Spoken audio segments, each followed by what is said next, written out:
Bonjour à toutes et à tous, bienvenue sur ma chaîne Jolto Comics.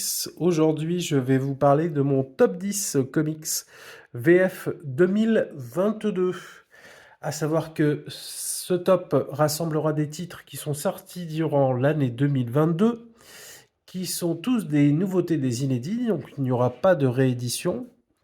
Et bien entendu, c'est un classement propre à moi, donc subjectif. Je n'ai pas pu lire tous les titres de 2022, donc j'ai pu faire ce top 10 avec toutes les lectures que j'ai effectuées. Et je vais vous le partager. Donc, sans plus attendre, je vais commencer par le numéro 10. Thor de Donny Cates, Nick Klein, Aaron Couder à la colorisation, Donny Cates au scénar et Klein au dessin. Donc Thor le roi dévoreur, qui est la relance de Thor après le run de Jason Aaron. Ces numéros sont déjà sortis dans les mensuels Marvel Comics, et les voilà édités dans un deluxe chez Panini Comics. Donc, titre très agréable, où on voit un Thor qui n'a jamais été aussi puissant. J'ai beaucoup apprécié. Beaucoup d'action, les dessins de Nick Klein, vraiment, je trouve que ça se marie très bien avec la mythologie de Thor. Et Donny Cates, comme à son habitude, s'amuse avec les personnages de Marvel, comme il avait fait autrefois avec Doctor Strange, Venom, les Gardiens de la Galaxie, les Inhumains et dernièrement Hulk. Savoir qu'il prend un petit peu de repos maintenant, il a arrêté la série Hulk, on espère le revoir bientôt, car c'est un excellent scénariste. Donc Thor, je vous le recommande, je l'ai mis donc 10e de mon top. Chez Panini Comics, 32 euros. Ensuite, on va passer sur de l'indépendant avec Serial, numéro 9 de mon top, de Terry Moore au dessin et au scénario. Donc, c'est la première fois que je lisais du Terry Moore. J'ai beaucoup apprécié. Donc, c'est du noir et blanc, très agréable. Voilà, ça fait un peu de temps que je l'ai lu, mais dans mon souvenir, c'était une lecture assez marquante. Et donc, je l'ai mis numéro 9 de mon classement. Serial, édité chez Delcourt, numéro 9. Numéro 8, toujours chez Delcourt, je vais vous parler d'Ultra Mega. Ultra Mega, donc dessiné et écrit par James Aaron et colorisé par Dave Stewart. Donc c'est le tome 1. La série est toujours en cours d'Ultra Mega. On attend la suite aux États-Unis. En France, on a eu ce recueil, donc agrandi à 19,99 €. Donc je vais vous présenter quelques planches. Donc c'est dans un futur plus ou moins proche. Et les kaijus, les gros monstres comme Godzilla, King Kong, de la culture japonaise, sont dans notre monde. Et donc pour les combattre, les humains ont trouvé la solution, c'est des géants, humains géants, pour les combattre. Donc c'est graphiquement superbe. Euh, le scénario est très original. C'est vraiment très agréable, ça bastonne, hein, ça envoie du bois au niveau du combat. Donc moi j'ai beaucoup apprécié, c'est très rafraîchissant. Ultra méga chez Delcourt, je vous le recommande, numéro 8 de mon classement. On va passer donc au numéro 7. C'est un titre dont je vous ai déjà parlé dans une vidéo. C'est The Last Ronin, édité chez iComics. Donc je vous envoie pour avoir mon avis sur la vidéo de The Last Ronin, mais j'ai beaucoup apprécié et donc il arrive au 7e rang de mon classement, de mon top 10. Numéro 6, on passe chez du DC Comics, Urban Comics, donc Swamp Thing, L'éveil à la sève, tome 1. Donc scénarisé par Ramvi et dessiné par Mike Perkins. Donc Swamp Thing, je n'avais jamais lu de Swamp Thing auparavant. Je suis un grand fan de Ramvi et j'ai voulu découvrir son run sur ce personnage. Donc ce volume rassemble les numéros 1 et 2 du Future State Swamp Thing et également le 1 à 10 du run Swamp Thing. Donc il y a 6 autres numéros qui sont sortis dans un deuxième recueil dernièrement chez Urban Comics. Donc ce run présente un nouvel hôte du Swamp Thing et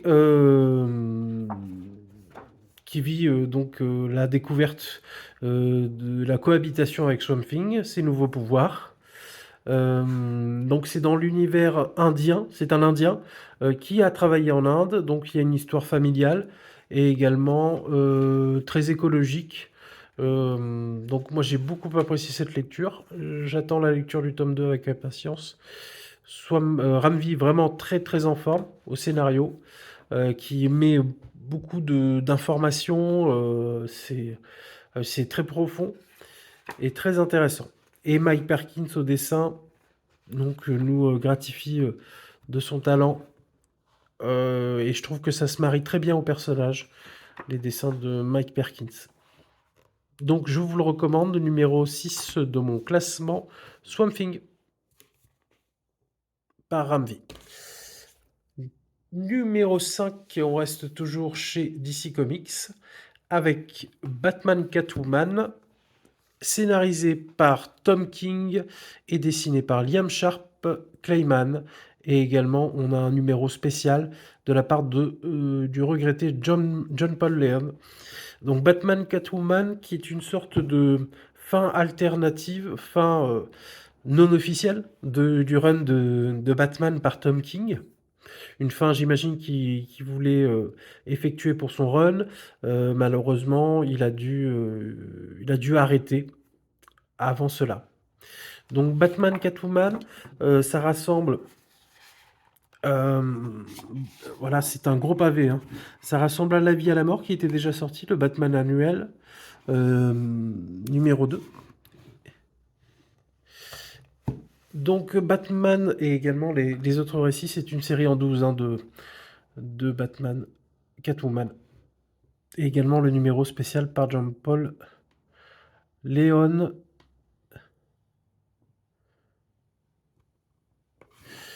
Donc ça, c'est un récit que j'ai beaucoup apprécié, Batman Catwoman.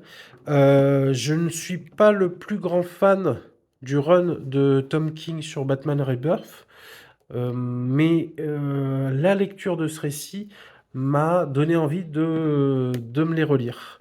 Donc j'ai trouvé ce récit vraiment très émouvant et la relation Batman-Catwoman n'a jamais été aussi bien représentée, tant au niveau de l'histoire qu'au niveau du dessin. J'ai adoré ce récit où on voit une Catwoman. J'ai pas trop envie de vous spoiler, mais il y a un événement qui fait que on va voir une Catwoman différente. Donc ça se passe sur plusieurs périodes du couple. Batman est présent, mais c'est vraiment un récit centré sur Catwoman. Donc vraiment très émouvant. Et Tom King sait très bien maîtriser cette histoire d'amour entre Batman et Catwoman et également les aspects humains de ces personnages. Donc je vous le recommande fortement, Batman Catwoman numéro 5 de mon top 10 comics. On va passer au numéro 4. Donc, toujours chez Urban Comics, Leila Star, scénarisé par Ramvi, que j'aime beaucoup comme je vous l'ai dit, et dessiné par Philippe Andrade, Toutes les morts de Leila Star. Donc, qui a été édité chez Urban Comics dans une collection qui s'appelle Urban, une collection un petit peu agrandie, style franco-belge. Et franchement, c'est du bon boulot, c'est top. Moi, j'adore ce genre de format. Ça nous permet d'avoir des planches agrandies et on peut vraiment apprécier le dessin de Felipe Andrade qui est sublime. Donc cette histoire fantastique dans l'Inde, en Inde, nous parle de la mort, de la vie et des choix de vie qu'on peut faire. Et c'est vraiment un récit très touchant qui m'a... Voilà, il y a des similitudes avec Day Tripper, d'ailleurs, dans le thème. Hein. D'ailleurs, l'auteur de Day Tripper en fait la préface. Donc c'est sublime, une BD que je vous recommande, vraiment. Une histoire émouvante, touchante,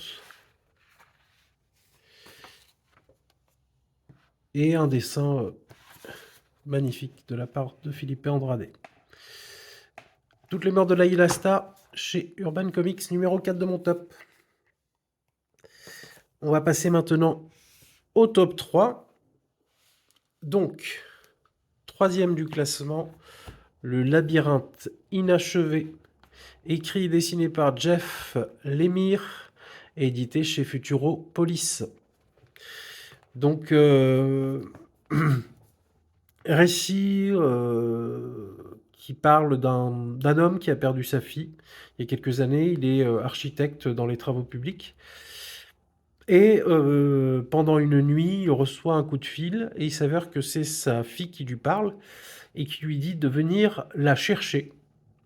Et où ça? Donc au centre du labyrinthe, car elle était une grande fan de labyrinthe, et elle lui demande de venir la chercher. Donc il s'ensuit que il va partir à la quête de sa fille dans un voyage psychologique très intense.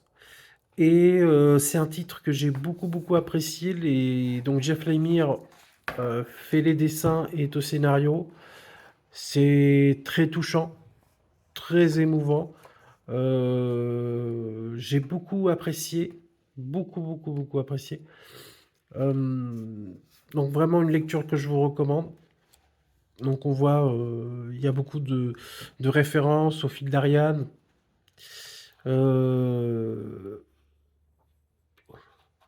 Et c'est un titre que je mets dans mon panthéon de cette année 2022 parce que on n'en sort pas indemne de ce genre de lecture.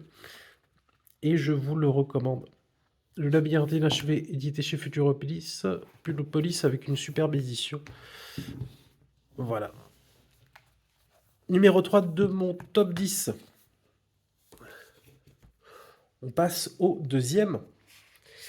Et on retourne chez DC Comics et chez Urban pour un run. Donc le run de Nightwing, dont les deux tomes sont sortis cette année. À savoir qu'il y en a un troisième qui va sortir en début d'année 2023. Nightwing, c'est vraiment le run feel good.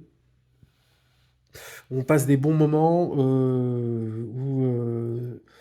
c'est une lecture qui est très agréable. Chaque fois qu'on le lit, on a le sourire. La relation entre Nightwing et sa chérie Babs, Barbara Gordon. Sa chérie, oulala, je vous ai spoilé, non. Sont amis. On verra plus tard ce qui peut arriver. Donc ça arrive après la mort d'Alfred. Donc Nightwing s'installe à Blüdhaven, son fief, et devient extrêmement riche car Alfred lui lègue sa fortune. Et regardez-moi cette planche, comment elle est magnifique. Parce que c'est ça, l'une des grandes qualités de ce run, c'est vraiment les dessins. Donc c'est Bruno Redondo au dessin et Tom Taylor au scénario. Cette planche est magnifique. Et donc pour en revenir à l'histoire, Nightwing, avec cette fortune à Blüdhaven, va essayer de faire le bien et d'aider donc les pauvres gens. Ça part comme ça. Mais il s'avère qu'il y a un méchant qui s'appelle Blockbuster et qui veut s'emparer de la ville. Le voilà. Et qui n'hésite pas à faire souffrir les petites gens. Donc vraiment un run, un début de run, hein, parce que c'est pas fini, que j'ai adoré. Alors les dessins de Bruno Redondo, ils sont pas pour rien, hein, c'est vraiment, pour moi, l'un des top dessinateurs. Dans le tome 2, on y retrouve un épisode, vous avez peut-être dû en entendre parler, en plan séquence. Donc il était sorti en issue aux États-Unis, donc on pouvait le déplier. Là, dans l'édition française, on ne peut pas, mais on suit ce plan séquence où les méchants kidnappent le chien de Nightwing et il part à la recherche. Et vraiment, ça c'est du grand art. Je crois que ça a même eu un prix, un Eisner pour cet épisode. Et Urban nous fait la gentillesse de nous proposer cet épisode en numérique dans la forme où il a été créé. Donc Nightwing, je vais continuer en 2023, ça c'est sûr. Meilleur run ongoing d'ici en ce moment. Euh, Nightwing, numéro 2 de mon classement. Et on va finir par le numéro 1, Supergirl, Woman of Tomorrow, écrit par Tom King et dessiné par Bilkis Evely. Sublime, sublime comics que ce Supergirl Woman of Tomorrow. Alors que mon petit chat nous dit bonjour. Supergirl Woman of Tomorrow. Donc on y retrouve une Supergirl loin de la Terre, sur une autre planète, et une jeune fille de cette planète voit son père assassiné. Et elle se met donc en quête d'un vengeur qui pourra l'aider, d'un mercenaire, pour pouvoir tuer cet assassin. Elle ne trouve personne et va trouver en Supergirl une personne qui pourrait mener à bien sa mission. Au départ, elle n'est pas du tout d'accord. Elle n'a pas envie d'aider cette jeune fille. Et un événement va arriver qui va faire qu'elle va se sentir impliquée et va partir à la quête de cet assassin. Donc, superbe récit. Déjà, graphiquement, vous avez pu le voir.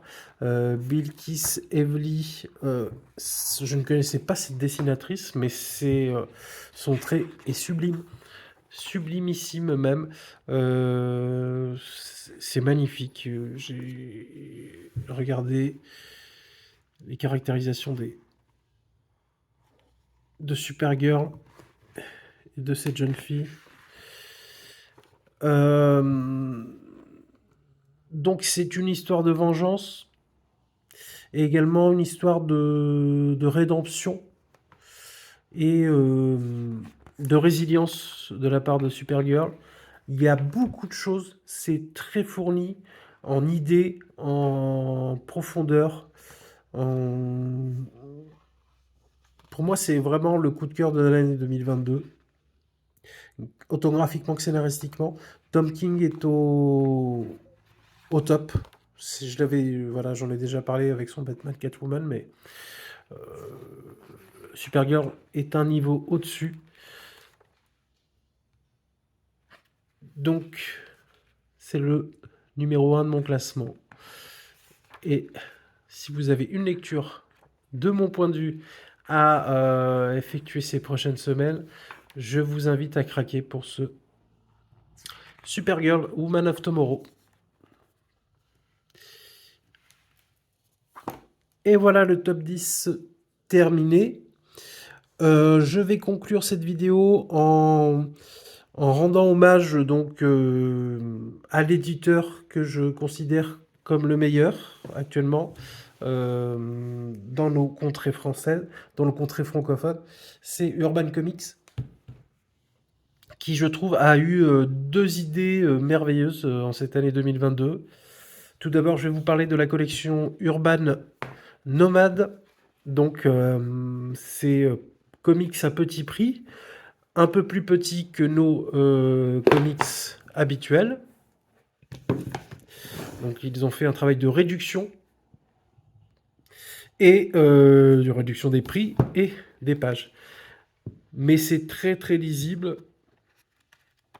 très maniable. Et je trouve que à l'heure actuelle où la vie est un peu plus dure, un peu plus compliquée, on a envie quand même de se faire plaisir, de profiter de notre passion. C'est une idée merveilleuse que c'est Urban Nomade. Donc pour ma part, j'ai pris les numéro 2 Transmétropolitain et les Fables. Donc je ne connaissais pas, que je n'avais pas lu, je voyais que les tomes étaient assez chers et ça m'a permis de me lancer dans ces séries. Donc vraiment une super idée, j'espère que d'autres éditeurs en prendront de la graine, seront inspirés par cette idée. J'espère que ça va fonctionner. Et deuxième réussite d'Urban Comics cette année, c'est Batman Chronicles. Donc l'idée est de sortir tout ce qui est de sortir dans ces éditions tout ce qui est sorti par année sur un personnage. Et là, Batman, donc l'année 1987, la série régulière Batman, et également il y a le numéro 2 qui est sorti pour la série Détective Comics. Donc moi ce que j'ai adoré, c'est que j'avais jamais lu ces numéros, je suis un grand fan de Batman, et donc là ça se passe en 87, donc avec l'événement, donc c'est les origines réécrites par Frank Miller et David Mazzucchelli, Year One, qui se trouve dans dans ce Batman Chronicles. Et on y trouve tous les épisodes sortis durant cette année 87. Et ce que j'ai adoré, c'est vraiment l'éditorial, donc qui nous met un petit peu dans cette ambiance de l'année 87, où on a des commentaires des auteurs, des éditeurs de l'époque, même le courrier des lecteurs, et voilà, une prise de recul sur les événements qu'il y avait à l'époque, ce qui a influé aussi les histoires qu'on lit. Donc on pourrait se dire que c'est un peu daté comme dessin, moi je ne trouve pas. Bon, il y a des histoires plus ou moins bonnes, mais dans l'ensemble, c'est très agréable à lire. Donc voilà, on a ces pages-là avant certains épisodes marquants. Euh, donc voilà. On retrouve également Batman Year One dans la colorisation d'époque. Donc c'est toujours bon à prendre. Donc moi, cette collection, je vais la continuer. Donc il y a un troisième tome qui va sortir et le deuxième tome que je vais avoir bientôt. Mais vraiment, ça, voilà. Quand on a l'éditorial de ce type, c'est vraiment 2 livres dans un. Et je vous le recommande, Batman Chronicles. On a eu de chouettes nouvelles dernièrement. Donc il y aura des Chronicles sur la GSA en mars et également sur Superman en avril. Donc, merci Urban, merci Panini, merci Futuropolis, merci iComics pour ces beaux comics que vous nous avez sortis en 2022. Pour ma part, je vous laisse.